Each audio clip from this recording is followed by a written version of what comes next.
What does this try-scoring sensation... Quirk says thank you very much. This mid-court marauder... and this gallant goalie... Great save by Jada Wyman. ...all have in common.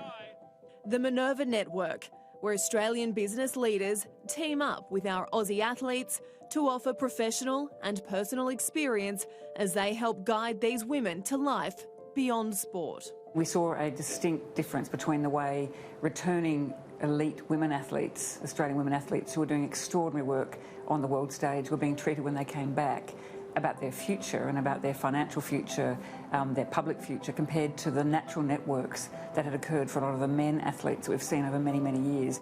Sam Mostyn and Christine McLaughlin have a long history in corporate Australia and both work in sports administration.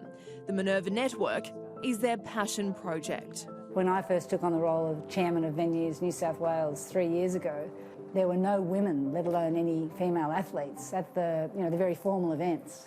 So I felt this didn't represent the fans who were sitting in the stadium, it didn't represent the communities we're in, and in business we would always notice that. So I think we've come a long way in those 3 years. Generosity in these young women starts very early in their careers, and you can find later that they've not been able to monetise or turn these things into commercial realities. We give them a pathway and we show them what success looks like in business. It's a completely different form of success. Swifts captain Maddie Proud was among the first to join Minerva. Being able to develop that network, those friendships, and be able to share stories and experiences about what we're going through sort of on and off the court or field. And then obviously being able to be linked up with a mentor and have amazing people like Sam and Christine to kind of go to about anything sort of in or out of sport.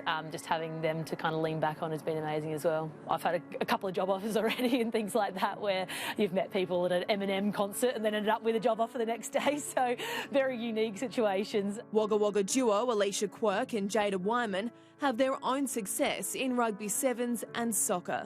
They can now add ambassadors of Bankwest Stadium to their resume.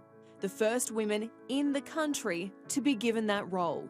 Something we're incredibly honoured and proud to have that title next to our names, and something that I never imagined that would happen to me growing up and getting involved in rugby either. There is more than business at play here.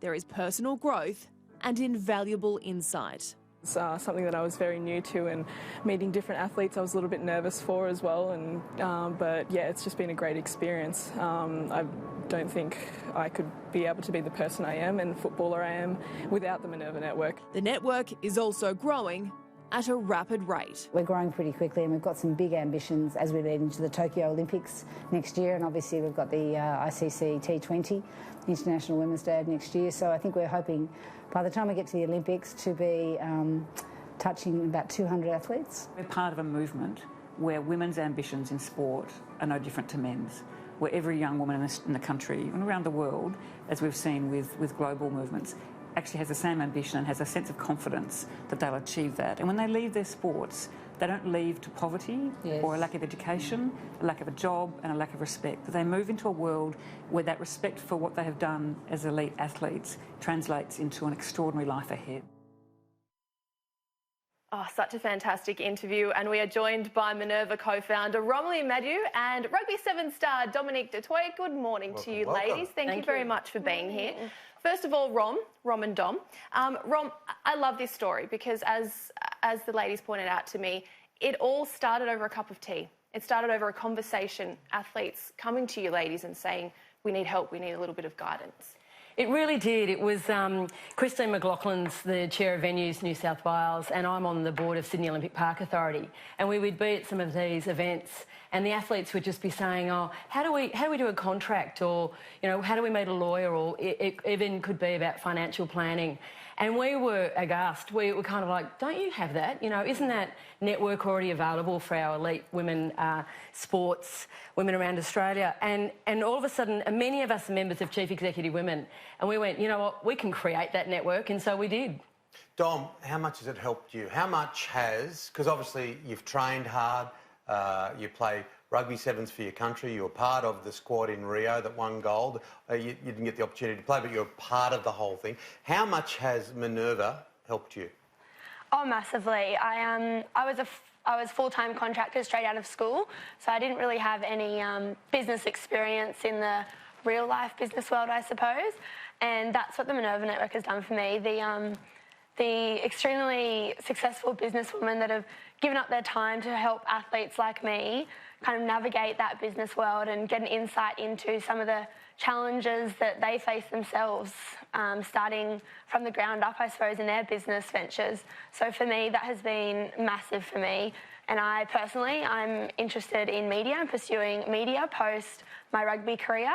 So the Minerva Network's really given me a good insight into pathways, I suppose, that I can take to get there. Well, I'll tell you what, by that first answer, you already give me an indication that you're going to be good. Yes. Yeah, very good. I'll just want to ask you one quick one. Yeah. Now, Dom mentioned how much she's got out of it, and I know that you and others have been so generous in giving your time, but you must get so much out of it. Oh, immensely. And listening to Dom, I was thinking the same thing. So we all thought that we would be helping them. But some of the characteristics of these women is remarkable. One of them is resilience, their ability to adapt. And also, they multi-skill. So many of them are studying, working, training and competing, travelling, their mothers, they have, and how they can do it. And so what started out as us thinking we would be teaching, it really has been that we're all learning from each other. And I think the other thing that Dom and I were talking before, it's also been between the sports. So Dom has now had the opportunity to meet women from 12 other different sports. And not only have we learnt from that, but they've also learnt from that engagement as well. Fantastic. Because they've not had that ability to network between sports. And Dom, what has been the feedback from the other athletes? I have spoken to a few of you girls now, and you're all taking something different out of this experience. But what are you finding? Is it the networking? Is it the skills that you're learning? Is it the fact that you maybe are getting a bit more confidence to move forward? Yeah, I think it's a combination of all of those. Like Rom said, being able to network with the other athletes as well, and they're also navigating the exact same challenges that we are within the sporting arena and outside. So I think being able to learn from them as well as the mentors has been amazing for us. And I know that we have different workshops, so we have people facilitate and run workshops in different professions for us, and I think that's another thing that we get a lot out of.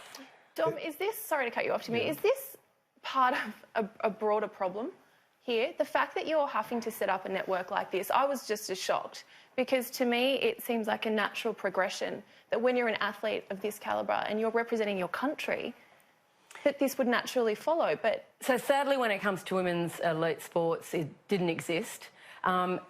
Probably pockets of it did, but when you compare what is happening with our females to our males, it was just natural. So I had a story the other day. I was speaking to a rugby player, and he said he played rugby in the first, and he was automatically offered a job. And the network for the males has been around for a really long time. Well, there's the best player in the world right there, male or female, and compare her income to Virat Kohli. Exactly. And those networks just didn't exist for our females, and so the opportunity is that we help create them and give them that opportunity to learn from each other. But it really, their network doesn't exist in Australia. So we all do this pro bono, and we do it because we're all, sports mad. We're kind of like those women who wanted to be elite sportsmen. We can't, so we live vicariously through the girls. You've got to be a male or a woman like that. Yeah, I know. But it really is lovely getting together. But the workshops have been fascinating. It's things like, simple things, building their personal brand, learning how to speak publicly, having social media, the importance of social media. Our female cricketers are hysterical on social media, as are the rugby sevens players. But I mentor Georgie Rowe, who's in the middle of their women's 8, who've just won at the World Cup. She didn't have a Twitter handle. And so then I was able to say, here, follow these other female athletes and see what they do. But they're not taught this. It doesn't exist. No, fantastic initiative.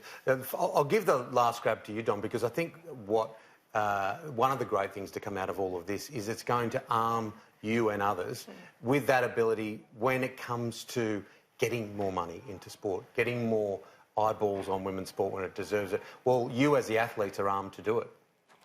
Yeah, and I think just the girls in Rio, when they won gold, it put rugby sevens in the spotlight heaps.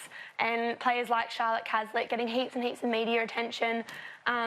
This Minerva Network, this provides an opportunity for us to learn how to navigate that and be able to get sponsorships and get girls involved in sports and see that it can be a career path and a way to make money. and it's growing at a rapid rate. That hope is 200 athletes by next year, and something tells me that you guys are well on track. Thank you very much, ladies, for being here this morning. It's great to have the Rob and Dom show. What a wonderful initiative. Congratulations.